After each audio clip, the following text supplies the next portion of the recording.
Welcome back to everyone in this hot but already rainy summer evening. We hope everyone is alive and have a good stock of cold drinks in the refrigerator. I'm happy to introduce our next speaker, Marcin from Poland. Let's get started. In community we trust, it's our domain driver. We already have 22 events and more than 500 unique participants. It's our organizers, Andriy, Iran, and Igor, and our program commit members, Olesa and me, people who care about the quality of the presentation on our talk. Also, many thanks to our partners, it's Avenga, Sombra, Grid Dynamics, and Logica, and to our community partner JetBrains. Feel free to fill up the feedback form and you will get a chance to win a 1-year license for free for any JetBrains product.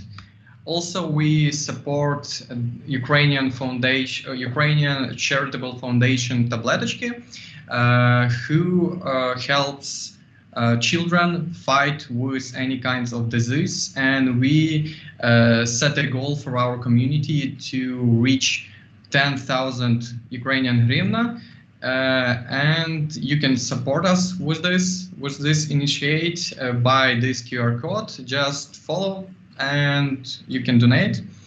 Also, we have activity bonus to active people who will ask many questions. You will get a chance to win a good known bonus, croissant and cacao. Also join us in Facebook, Twitter, and Telegram channel, and have a good conference.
Okay, welcome everybody to the presentation entitled Tracing Issues in Your Application. So before we go to the main topic, let me say a few words about myself. So my name is Marcin Grzejszczak and I work at a company called VMware. I focus mainly on two topics. First one is distributed tracing. So I'm leading the project called Spring Cloud Sleuth. And also I'm co-leading another project called Spring Observability. And also I focus on contract testing. So I lead the project called Spring Cloud Contract. Since 2014, I've done over 100 presentations in 15 countries. I am an author of 2 books about testing, Mockito Instant and Mockito Cookbook. And also I'm an author of numerous courses on O'Reilly platform. So if you're interested in anything related to microservices and Spring Cloud and doing continuous delivery or Spring Cloud Contract or contract testing as such, you can find my courses there. You can find me at Twitter. My Twitter handle is @mgrzejszczak. If you type the first couple of letters, for sure going to find the rest. Or you can go to my blog, toomuchcoding.com, and you can find my Twitter handle over there. Okay, so let's get it started. So today, sorry, I'm going to be most likely coughing a little bit because I'm a little bit still sick. So today I'm going to tell you a story of 2 people, Joe and Jane. So let's first talk about Joe. So Joe is a demanding internet user. And what Joe wanted to do is he wanted to search for memes. Jane, on the other hand, is a programmer that has been developing the meme generation system. So what Joe wanted to do is search for interesting memes. And at the beginning, everything went smoothly, things were fine. The result was great. Joe was happy to find an interesting meme. But as it usually happens, the state of bliss doesn't last long, right? After a couple of, let's say, successful meme searches, eventually Joe saw this. So he started seeing 500 response codes, memes failed to generate due to server errors. So Joe was not happy. Joe decided to file a ticket to the meme generation system. So Jane was sitting there. She saw a notification that a new issue was filed. She's looking at the stack trace that Joe has attached to the given issue because Jane wants to know the truth about what actually happened. So this is the stack trace. Jane is looking at it and she sees that, okay, there is like an illegal state meme overflow occurred. Let's say there was a trial of generating a meme from a meme controller, and that's pretty much it. Nothing else is there. So that's not really too helpful because Jane, I mean, it's useful to know exactly what caused, like what was the place where the exception was from. But what Jane wants to know is what Joe actually did that led to the error. So this is the graph of how the meme generation system looks like. Truth be told, it's not exactly like this because those 4 services are not deployed on a single machine. They are deployed to various machines on various instances, right? So it's not that trivial. So how could Jane try to find the place where let's say the given instance, the given server, the given instance where the exception was really thrown? One way of doing things is going SSHing to each of those machines and grabbing for error. I mean, you can do that. However, since there's a lot of those servers, you would have to SSH to a lot of machines. And right now we can have gigantic screens, but I guess it's not the proper way to do it because even if we know that the exception was thrown in the top right corner on the instance, let's say on the server with ID 25, what does it really tell us? So this is not the way to go. There has to be a better way. So Jane says that, okay, we have a problem. There's no proper feedback from production monitoring and logs are missing critical information. I mean, we have the stack trace, but we need more than that. In general, Jane knows that they are lacking production observability. So let's try to answer two questions. One, what if the app itself could produce metrics about its own state and the state of the environment in which it's running? And the second thing, is there a way to correlate logs? Meaning, if service 1 logs something and service 2 logs something else, how can we know if those two logs are somehow correlated? So let's try to address the metrics problem. Jay wanted to address it first. So let us assume that we are adding some sort of a library, some sort of a solution that will allow each of those services to start creating metrics of itself. If that's the case, what we could do is either push those metrics to a dedicated metric store, or make the metric store actually poll for the metrics, whatever you choose. The idea is such that those metrics end up in the metric store. And then, if we had such a situation, we no longer have a static view of our system. The view is getting dynamic, which means that if there were errors, suddenly the graph changes. We see some red colors, we see error rates, request rates, percentiles, and we can even sketch some bigger graphs of things. So here we can see that we have currently 0 requests per second, which seems a bad result. Previously, we had 44% of error rate, which seems to be gigantic.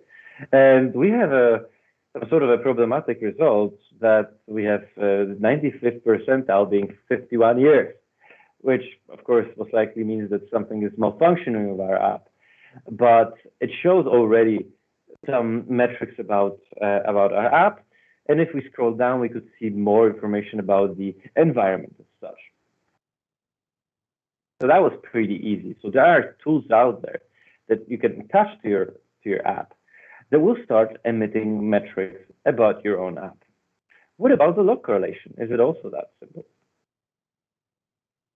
So let us imagine that the first request comes in, and then let's say the request from service 1 will be propagated to service 2, and then service 2 will call to 3 and 4, right? So let us assume that when the first request comes in, we will attach some sort of an identifier, a correlation ID, but let's call it a trace ID. Let's give it a number 1 to 3. So when service 1 logs, we would like this value of 1 to 3 get attached to the log. So when hello from service 1 is written out, we would like the value of 1 to 3 get attached to that log. So then we would propagate the value of 1 to 3 to service 2 over the wire, and we would continue it in service 2, service 3, and service 4. So all the time, the value of this correlation, this tracing context, would get propagated over the wire to a subsequent service, stored there, and whenever logging happens, the value of the trace will be put there into the logs. That way, we are correlating all of those logs with the same value, 1 to 3. Then, when the apps are logging to system out or to a file or wherever, we would be able to search for that particular value, this 1 to 3, let's call it, right? So one way of doing things would be, again, SSHing to production systems and grepping. But we already know that this might be problematic. And also, right now, and especially with the cloud-native approach, you should not have access even to those production systems. So there has to be another way. And there is. We had a metric store. We could also have a log store. So we could be able to push out the logs to a log store and reason about it there. And there are dedicated systems for that. So how would the log change? So this is what we had previously. We would have this value of this trace ID attached. It starts with 6DAD. And then in a dedicated tool, here we can see a tool called Kibana, we would be able to say, hey, give me all the logs corresponding to a trace ID equal to 6DAD, etc. And then we can see that we had two services here. Service 1 was calling service 2. And in the logs, Jane sees that somebody decided to call a missing service. So if somebody calls a missing service, no wonder that an exception was thrown, right? And this is why, let's say, we've seen those 500s, because the exception wasn't properly taken care of. So that was quite easy. Jane says, due to the log correlation, the problem was solved. Although it's Monday, we can start the weekend. Great. So let's get back to Joe. Joe wanted to generate a new meme. So he went to the meme generator website. He types in some meme about cats. Then he clicks generate a meme, and he waits and waits and waits more and even more. And suddenly a new meme about a cat has appeared. So Joe is sad again because, okay, the system works fine, but it's extremely slow. So the question is if it's really fine, right? So this time Joe says, I'll file another ticket. I'm going to be more precise about the ticket itself. So Joe went to the meme generator website. He types in system is slow, the system is slow, please help, and submitted a new issue. So Jane has a new pop-up. She sees that the same user filed another issue. Yeah, the description could be better, but she has seen worse. And now she says, hey, I mean, we already have log correlation. This is going to be helpful for sure. I mean, I'm going to solve this puzzle in no time. So these are the logs she has. She found the corresponding trace ID from the time where Joe said that something was slow. And she sees this line should be called logging something, logging more, really helpful. This should work. Oh, and now she has sending a request. So the question is sending what request? Is there one request there or multiple requests that correspond to generating the meme? Then we have returning a response. Getting what response? Is it related to the first request? And if there are more, is it related to any others? So did it take 10 seconds, the request and response in general? It's quite problematic. We don't know much. So what Jane says, okay, there's a way to fix this. Excuse me. Whenever I have an interesting operation, what she can do is she can type in start and stop, right? So she will change the logs to have start. She will add a stop. She will do system, give me the current nanos, and then she will subtract this and convert it into seconds, and that way she's going to have the information about the latency. The thing is that this is a lot of writing, and it will take a lot of time to modify all the logs that all the business operations have, they print out this information. So there must be a better way to solve this. And there is. So when I mentioned an operation, it's like an interesting thing that happens within our system.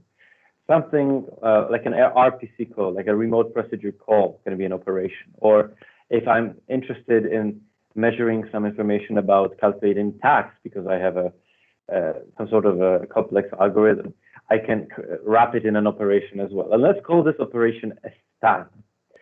So in order to, let's say, reason about what should be an operation, what should be a span, let's take a look at what's there in service 2. So when service 1 calls service 2, what happens actually is that a application controller receives a request and let's say redirects the call, let's say redirects the work to an application service. And then service 2 is calling 3 and 4, right? This is the flow. So when I mentioned an operation, a span, one operation can be here. So service 1 calling service 2 is an interesting thing to measure. So we would wrap it in a span. Here we can think about whether logically we want to let's say, have a dedicated span around just the application service. Do we want to measure just that? Is it interesting for us? We can reason about it. For sure, calling service 3 and service 4, we should wrap it in spans because we want to measure those operations. So if we do this, then the trace identifier remains the same. Here we have an example where span ID is equal to trace ID, which means this is the first ever call, right? And now we have operations, service 1 calls service 2. So we will propagate the trace ID as it was, but we will create a new span with a new ID for this calling of service 2 by service 1. So span with ID 234 is a child span of the one with ID 123. And now service 2 will call service 3. So we can already think that we would expect the trace ID to be the same, but there will be a new span. For example, with ID 345, whose parent is 234. And the same for service 4. So we're going to have span with ID 456, whose parent is 234, because service 2 is making 2 calls. Why do we do it? Why does it make sense? Because a span conceptually has the given information. It knows who its parent is. Why is it important? Because if we know who the parent was, we can create a graph. We know when a span started and when it stopped, so we know what the duration is, and we know about the metadata. So we're going to talk about that later. Also, since let's say on the spans, we can put events, we can annotate the spans with certain values. We can reason about various things. Like if we have a span that starts in service 1 and then is there on service 2, right? Because if we make a remote procedure call, we have a client and we have a server, right? So client send, CS, happened at a certain point in time, for example, after a second, right? From the beginning. Then we have server received. So this is the moment where the server says, hey, I got your request. Then we have server sent, which means that the server says, okay, I've managed to process your request. I will send you back the response. And then we have client received. So client says, okay, I sent out the request. I got the response. So with those 4 events, we can reason about various things. Like if we subtract from server received the client sent timestamp, we'll have network latency. And if we subtract from client received timestamp, server sent timestamp, we'll have the network latency on the response side because the network is not homogeneous. So we can have different values of network latency. Now, if we subtract from server sent the server received timestamp, we're going to have the information about server processing time. So we know exactly what time was required for the server to process the request. If we subtract from client received the client sent timestamp, we're going to have the client processing timestamp, client processing time. So we will know exactly how much time was required for the client to process to send the request and process the response. Great. So does it work out of the box? No, you have to attach some sort of a library that will handle the life cycle of a span. So it will know whether to start the span, whether to continue a span, whether to create a child span, how to propagate the tracing context, how to continue the tracing context, how to move the tracing context through threads, through libraries, etc., etc. So you need frameworks that will do stuff for you. So let's come back to what we did. So remember, we have the log store. So what we could do is to, for example, have some sort of a framework that would automatically print out, most likely in the format of a JSON inside the logs. Every time an operation is finished, like we created a span and we stop it, we would print out the information about the span, and then we could have some sort of a tool that would parse this information and do something about it. But there's another way. Excuse me. We could have, let's say, because we know that we have spans, they are started, they are stopped. So we could delegate to the this lifecycle controlling mechanism to say that, you know, when the span is stopped, please report it to a dedicated span store, right? If that happens, we could visualize what's happening with our production system, because what we see here is the production dependency graph to the top. So we know that this happened really on production.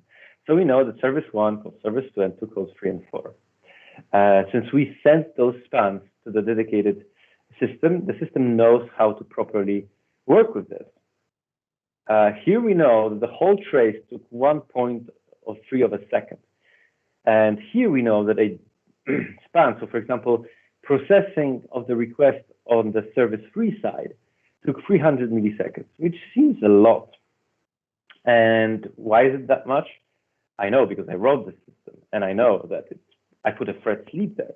But imagine that you are doing the same exercise in your production system, and you can see a gigantic bar graph somewhere. And that tells you immediately that, hey, something is really wrong. It shouldn't, most likely, take that much of a time. If it does, let's investigate the problem. So Jane says, great, this looks really nice. I have a hunch that one of the meme types is always the slowest. So what I would like to do is to visualize only a subset of traces. So I mentioned those metadata, right? So one part of the metadata is something called a tag. So we could tag a service with a key value pair.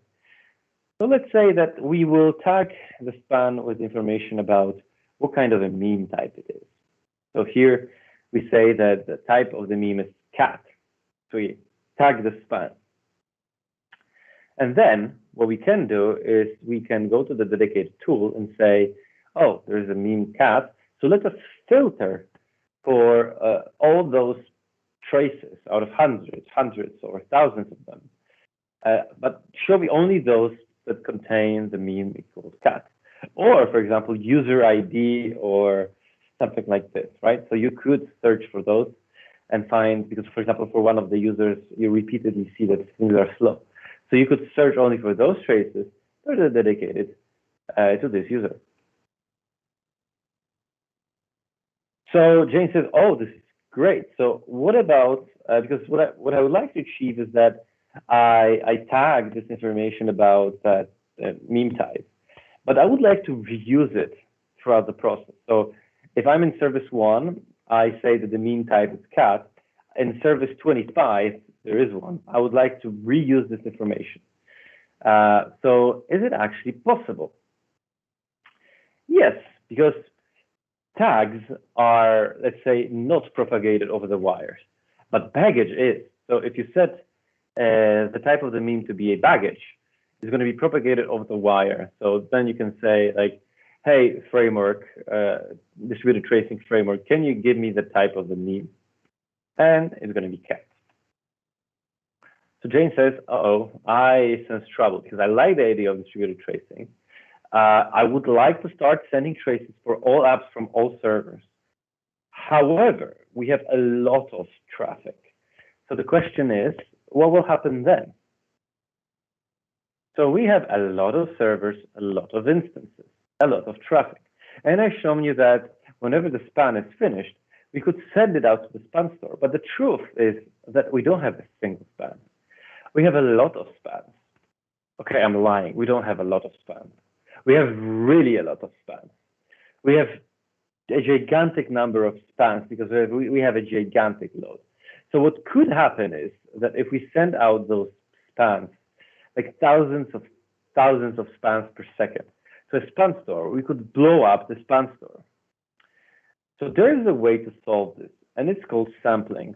Because let's say we assume that if there is a latency problem, we're going to have it for a subset of those traces. So there are different algorithms to do sampling. You could have rate limit-based sampling. So, for example, if you go past 10 spans per second, we're going to, let's say, ignore the rest. Like, I mean, the distributed tracing context will be propagated. So in the logs, you will have everything correlated. However, the span store will not receive, let's say, the additional spans. So what we could do also is, for example, do percentage or probability-based sampling. So 10% of traces only will be sent to the span store. Because Jane understands that latency visualization tools are used to measure repeatable latency. I mean, unless you know what you're doing, you can, let's say, and you know that your infrastructure will handle the traffic, you can go for the for using the 100% sampling. So everything will go to the dedicated tool. Okay, so what are the options? Jane wants to know what distributed tracing options are there. And she has a polyglot environment. So the question is the distributed tracing approach working for any language and framework? And what are the latency visualization tools out there? So there are certain standards. We have OpenZipkin, Open Tracing, Open Census, and Open Telemetry. So all of them are open, which is not actually true because Open Tracing and Open Census are finished projects. I mean, deprecated projects. They all, let's say, both Open Tracing and Census are merged together in something called Open Telemetry. So right now we have two, OpenZipkin and Open Telemetry. Let's talk about OpenZipkin. It's a mature production testing, multi-language supported framework or set of frameworks. So Zipkin is a visualization tool and latency visualization tool, and it has 14,000 stars on GitHub. First release was in May 2016, but it was donated by Twitter, so there were previous releases before that. There is a tracing lifecycle managing tool called Brave, and it has 2,000 stars on GitHub, and first release was there in April 2013, and I think it was donated by SoundCloud, so there were previous releases before that. So the propagation format, so the way network, let's say that stuff is, the tracing context is propagated over the wire, is via the propagation format called B3 that comes from the Zipkin times called Big Brother Bird. And you can have two sets of headers, for example, HTTP headers, x-b3-trace ID, x-b3- or a single B3 one. So for example, if you look at the HTTP request, you can see that there is a B3 header containing trace ID, span ID, etc. And you can translate from other propagation formats to B3, so that's possible. And there are various supported languages: C#, Go, Java, JavaScript, Ruby, Scala, PHP, and many others driven by the community. And we have Open Telemetry, OTEL. So it's new, multi-language, and CNCF oriented, so Cloud Native Computing Foundation. It has around 850 stars. I checked it today. And the first release, any release, like a milestone release, whatever release, was there in November 2019. The specification for Open Telemetry has 1,800 stars. And first release was there in June 2019. So first GA releases were end of 2020 for the spec. And for the tracing, we're talking about tracing only. So the spec is not GA for metrics because OpenTelemetry tries to address logging, metrics, and tracing problems. So we're talking only about tracing. And OpenTelemetry Java was GA at the beginning of 2021, but not Java instrumentation. So only part of OpenTelemetry Java is GA. The propagation formats that OpenTelemetry supports is Jaeger, OTLP, Zipkin, and Prometheus. And quite a few languages are supported. So it's Java, C#, Go, JavaScript, Python, Rust, C++, or language. Of course, both for Zipkin and OTEL, the level of support for those languages vary. So what are the latency visualization tools? So all the screenshots until now that you've seen were done by VMware Times Observability by Wavefront. So this is the screenshot that you've seen from that tool. OpenZipkin has the Zipkin visualization tool. There's also Jaeger, which is heavily influenced by Zipkin from the very beginning. And there are the APM vendors, application performance management vendors, that typically work via an agent. So you have to attach an agent to your runtime, and that way tracing, let's say, tracing of your application happens. And they have their own dedicated tools. So the question is, what about Java and Spring? Jay wants to know if she can use distributed tracing with Java and Spring. So the way you can do it right now is via a tool called Spring Cloud Sleuth. So it gives you a distributed tracing support for Spring Boot-based applications. First release was there in October 2015, and we have the version 2X that works directly with OpenZipkin Brave. So the Brave's API they're all over the place. And with 3X, we have our own API that and bridges, one of which is the Brave bridge. So the idea is that you plug in the library, you add some configuration if necessary, and you're done. You don't do anything else. So how does it really work? So let's say we have some sort of a Java process, and you have various, let's say, means of communication with your process. Messaging, batch, HTTP, all sorts of things. So we have instrumentation for those things, we meaning Sleuth. So Sleuth knows how to handle an incoming HTTP request or a batch job or incoming message. And if there's tracing context there, so let's say we are using Sleuth's API to do the instrumentation. So whenever a span has to be created or stopped or whatever, we redirect via our API to a given, via a bridge to a given tracer. So we have OpenZipkin Brave, which is out of the box, and we have OpenTelemetry, which is incubating. It's incubating because OpenTelemetry is not GA.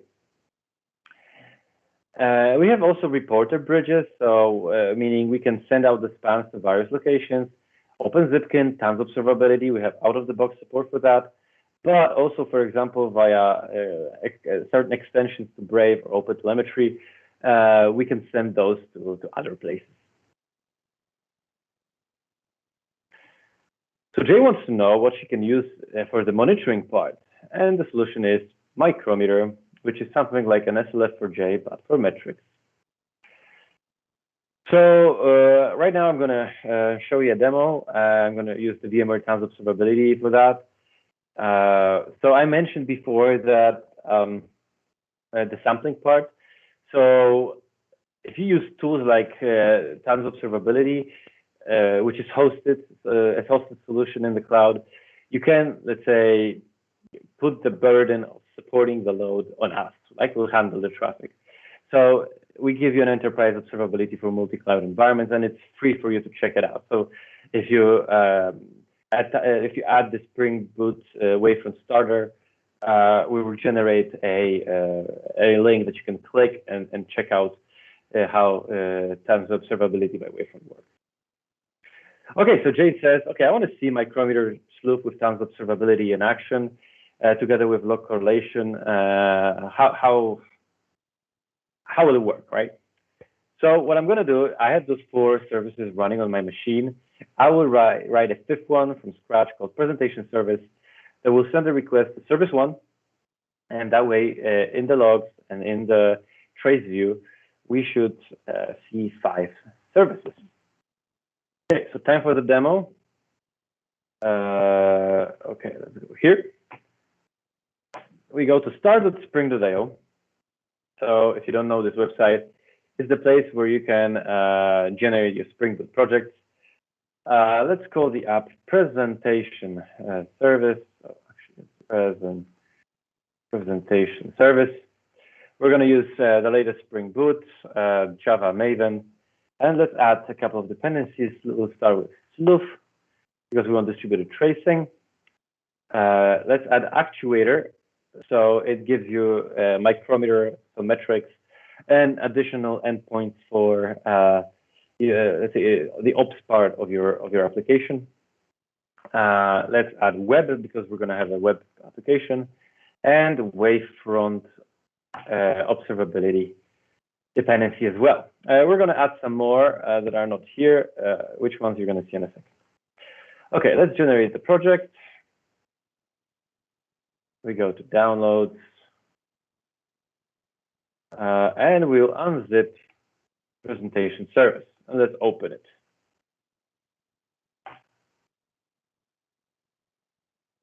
Okay.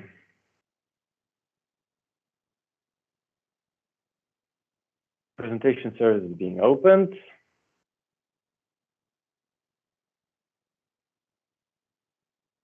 Let's see what's there in the POM. Okay, so we have the Spring Boot version 2.5.2 as presented in the website. We're going to be using Java 11 version. Spring Cloud version is the latest release, stable release train 2020-03, and Wavefront is 2.2.0. And here we have the actuator, web, Wavefront Spring Boot starter, and Sleuth is on the class path. So right now, I will add 2 more dependencies because we want to send out our logs to a hosted ELK, Elasticsearch log/Kibana stack, which is called logs.io. So I'm adding the logs.io logback appender, which we're going to use in a second. In general, the idea is such that we're going to send directly the logs to logs.io, and I want to have the log/logback encoder in order to cut my logs into JSON files. So first thing we're going to be doing is I will add the logback setup. So we're going to create logback Spring XML file, and this is how it looks like. So what we have here is we are using the defaults from boot, and here we say we want to append to the console, and if we wanted to, we could override the logic pattern. There are certain defaults that we could use, so we don't have to necessarily do this, but I'm showing you an example of how you could do it yourself. And here we have the logs.io logback appender, right? So here, since I have a token for logs.io, I'm going to be reusing this. And here we say, please, all the info logs, please send them out to logs.io in port 8071, right? And this is how, because we're going to be using the log/encoder.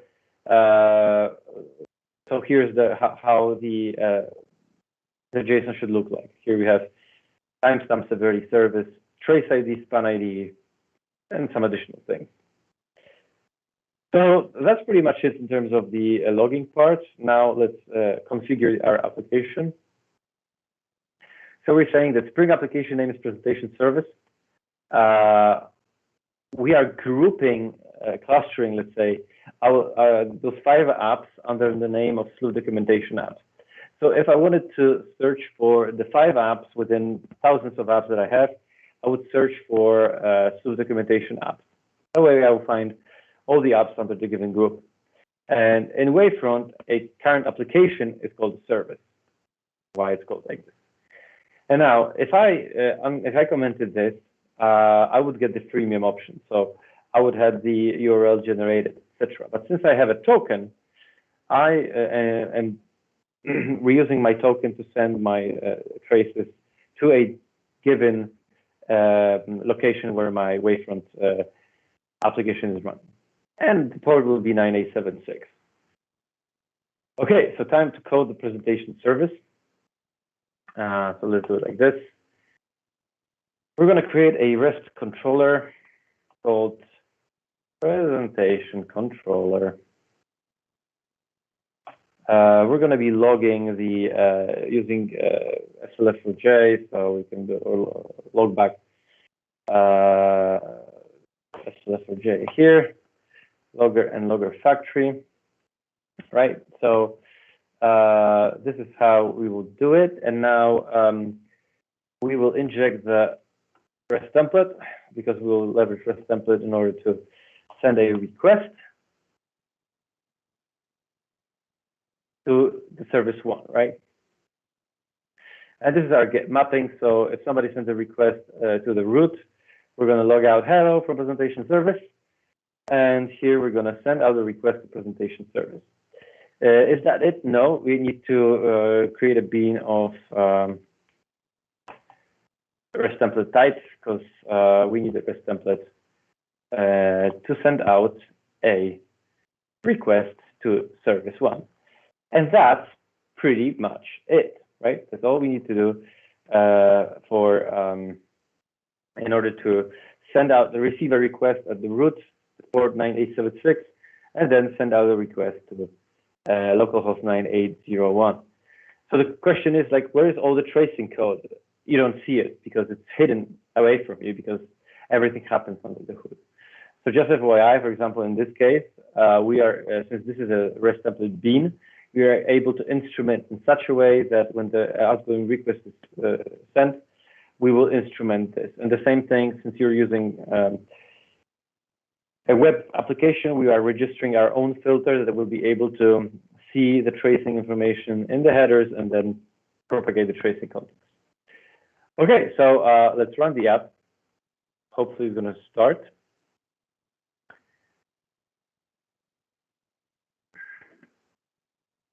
Okay, the app seems to be running. That's good. Let's go to the presentation service. And now we're going to send a request. Oh, that's sorry for that. Okay, there you go. Okay, so we managed to send a request at the port 9876, and we consistently receive a response. Hello from service 2, hello from service 3, etc. So we got proper responses from all the apps. And now we can see that each time I send a request, I get modified logs. So I have the name of my app, trace ID, and span ID. And the trace ID, you can see that it changes.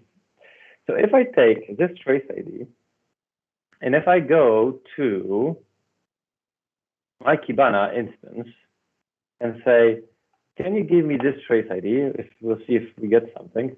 Yay, we got it. So we have in a chronological order, all the logs from all the apps, here, starting from presentation service. We see that for given trace, we have all the logs. There are various spans though, right? Which is fine. And that way we can reason about things, right? What happened in a chronological order that led to the situation that, for example, we have an exception or something like this, right? So as you can see, I did nothing tracing specific other than add the dependency to Spring-Cloud Sleuth and added the logback encoder and the logs.io appender, and that way we started sending out stuff to logs.io. And now the question is, like if we search for the apps from the last 30 minutes, yay, there we see it. So we have presentation service calling service 1 that calls service 2 and service 4. We can click at presentation service, and we should see the dashboard for the metrics. So we still have to wait for the data to come. So maybe I'm going to show you an already running app, service 1. It's going to be more interesting here. So if we click on service 1, we see the metrics from service 1, and we can see that we have the request rate, top request, top failed request. We have the 95th percentile. We have the request latency distribution, garbage collection, heap size, number of threads, etc., etc. We could create additional metrics if we wanted to. We have the error rate, etc., right? So now what we can do is go to presentation service, for example, and say, give me the traces. And here we can see the tracer view. So here we have presentation service calling service 1, 2, and 3. And here we can see the whole trace. So we see that it took 934 milliseconds. And remember, so I created a new controller, right, in presentation service. And if we click on the span for this particular application in the tags, we can see that we sent out a. Oh, sorry, I clicked the client one. So let's start with the server one. So for the server one, we can see that the presentation controller was called with a get method, and the controller method was start, right? So this is like valuable debug information. And then we can see that a request was sent to service 1 in order to, let's say, have the other four services communicate, right? So if we go to our representation service, we can see that we did a post to service one. So if we see over here, we see that the operation name HTTP method is post. So that's pretty valuable. And like I said, so I didn't have to do much to actually get all this information for free. And here we can start reasoning about the latency. Great. So the demo gods were in favor of me today, which is surprising. So that's it from my side. If you have any questions whatsoever, now is the good time to ask them. If you're shy or want to reach out to me afterwards, please contact me at Twitter and follow me on Twitter. I really do not post anything useless.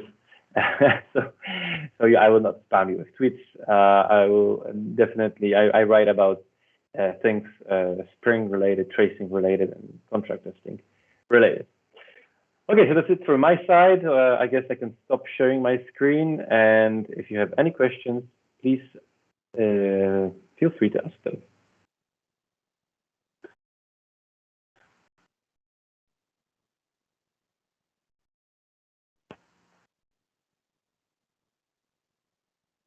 So hopefully you're still here and I'm still.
So hello guys.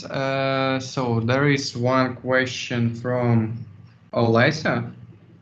Let me read it.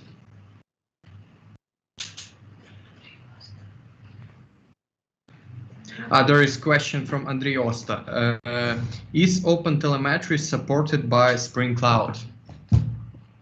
So like I said during the presentation, we have an incubating project called Spring Cloud Sleuth Auto, and we do support OpenTelemetry via that incubating project.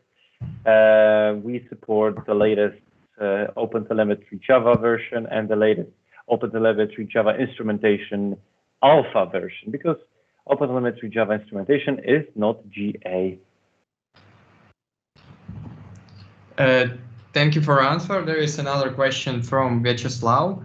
What is the level of readiness Spring Clouds for reactive environment? Reactive web client, reactive messaging, Spring data. Is reactive context fully supported out of the box for tracing data? That's a great question. Yes, it's been there for years now. The thing is that we have three ways of supporting it, like three options of supporting it. One is called, and you can toggle it via property. One is called decorate on each, which means that if you have an operator within Reactor, I mean, not you, but if there is one, excuse me, operating within Reactor, we'll wrap it in our own, which has a significant impact on the performance. But for most people, surprisingly, it's not a problem, which is surprising, because if you're using reactive approach, you could think, hey, I do care about performance. And here you have like 80% or 60% performance drop, and that's not the problem. So in which case, there is this incubating thing called decorate queues, which is, I don't want to go into technical details, which works most of the time, and it's much, much faster than decorate on each. However, it doesn't work all the time because quite recently I found a bug, so I have to fix it. And it's extremely fast. It works in a pretty different way. There is also another option called manual, which means that we don't do it out of the box. We don't wrap reactor out of the box. However, we give you tooling like static utility methods to do the wrapping yourself, which is quite easy. And I know that our team's doing exactly that because they want to control fully, because they care about performance so much, they want to control it fully. And that way, if you're explicit about, for example, you have a reactive, let's say, web controller, and then you have a web client. So you control the flow, you know the server web exchange, right?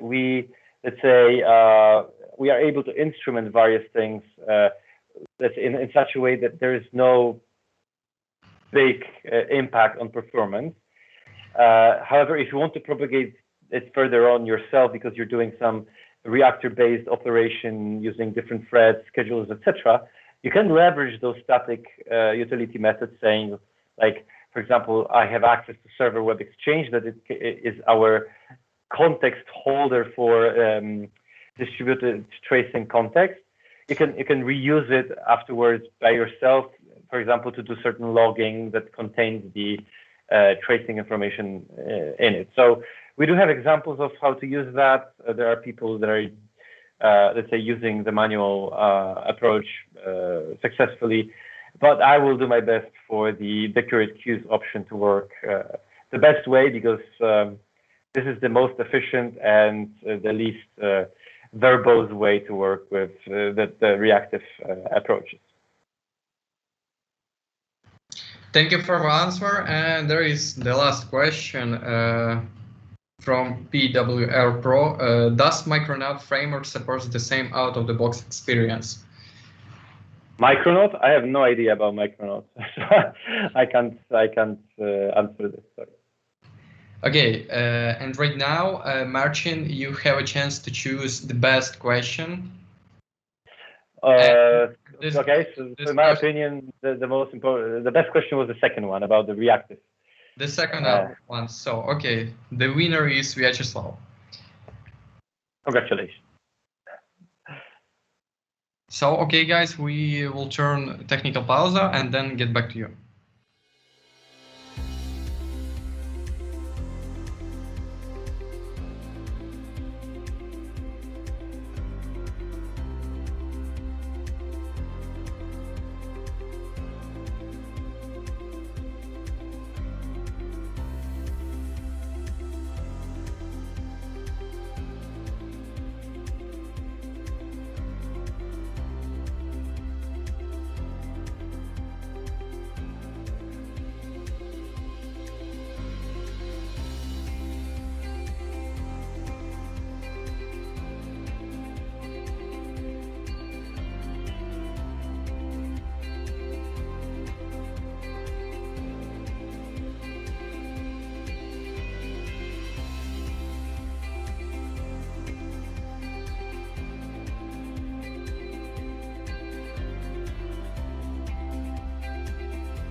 Welcome back.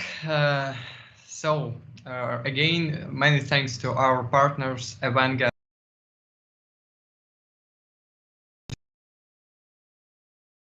to our partner, we support the Tabletочки, and you can join by the following QR code. So feel free to donate. And we already reached 18% from the actual amount, so it's good. And activity bonus goes to Vyacheslav for the best question. And join us in Facebook, Twitter, and Telegram. Thank you very much. Have a nice evening. Bye-bye. Thank you. Bye.